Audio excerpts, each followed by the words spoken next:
Championship action is back. Nottingham Forest return to the pitch at home here at the City Ground against Cardiff City on Sunday, with kick-off at 2:30 p.m. And the Reds will be hoping to build on some momentum gained after a well-earned draw at Derby County last time out.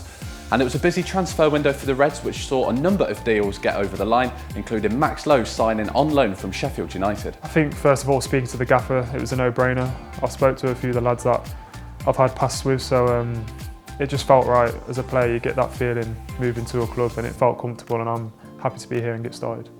On deadline day, defender Mohamed Drager and midfielder Brian Aheda signed for Nottingham Forest too. Adding to the ranks as well was forward Shande Silva, who joined on a permanent basis from West Ham, and he said the size of the club attracted him to sign. I'm very happy to be here. It's a big club in England, big history, so it was an easy decision to come to Nottingham Forest. Defender Jed Spence also joined on a season-long loan from Middlesbrough, and he joined because he said he wanted to learn a lot from the manager. It's a good thing. Obviously I play fullback as well and he's played fullback, so hopefully I can learn a thing or two and just progress in my career. And defender Rodrigo Eli joined on a free transfer too.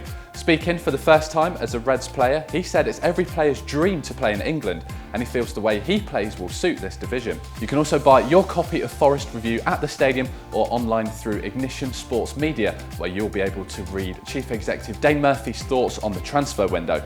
A roundup of some international break action now, and James Garner made his England under-21s debut, playing the full 90 minutes of the 2-0 victory against Kosovo under-21s. Alex Mighton started for England under-20s in their 6-1 win over Romania under-20s. Brennan Johnson started for Wales as they won 3-2 away at Belarus.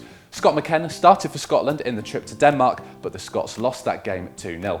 Midfielder Brian Aheda made his senior debut for Paraguay, coming on as a second-half substitute in the game against Ecuador.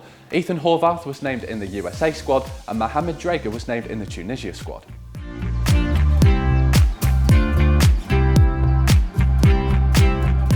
Big side. I think Mick makes no qualms about it. He expects a lot of energy from his side, and they do have a directness to their play.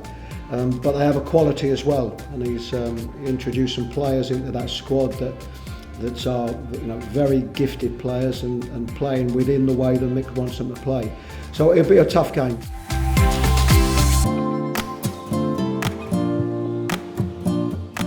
The Reds played Cardiff City 3 times last season. Last time out, James Garner scored the only goal of the game in a 1-0 victory at the Cardiff City Stadium in April. In the third round of the FA Cup in January, an early strike from Lyle Taylor was enough for the Reds to progress. And Forest lost 2-0 to Cardiff City in September last season, Kiefer Moore scoring a double. Cardiff extended their run to 6 league victories against the Reds here at the City Ground, but surely it's time for that unbeaten run to come to an end.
Tickets are still on sale for the game against Cardiff here at the City Ground on Sunday, so don't miss your chance to see the Reds in action.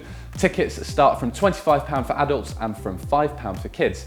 And you can either buy them at the stadium, you can print them at home, or you can download a digital copy of your tickets, whichever is easiest for you. And we look forward to welcoming you here to the City Ground on Sunday.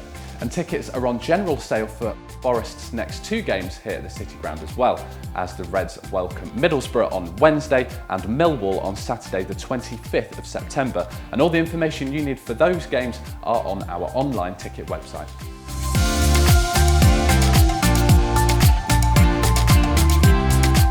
Forest under-23s were in action on Monday at Meadow Lane as they kicked off their Premier League Cup campaign against Blackburn Rovers. At the start of the match, we paid tribute to young Dylan Rich, who tragically passed away playing for West Bridgford Colts recently.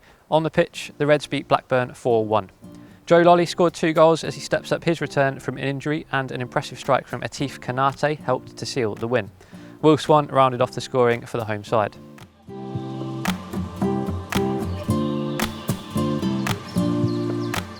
Forest women lost their first league game of the season last Sunday, losing 1-0 at Wolves.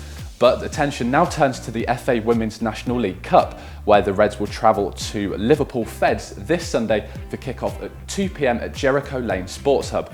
And also, there's a date for your diary. On Sunday, the 3rd of October, the City Ground will host its first ever East Midlands Women's Derby.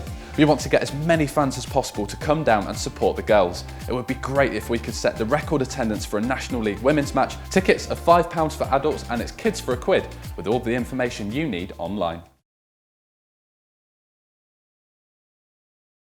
As mentioned in the under-23s update, young footballer Dylan Rich tragically passed away recently, and the club will be paying tribute in the 17th minute at Sunday's game against Cardiff City, and we invite you all to take part in the minute's applause.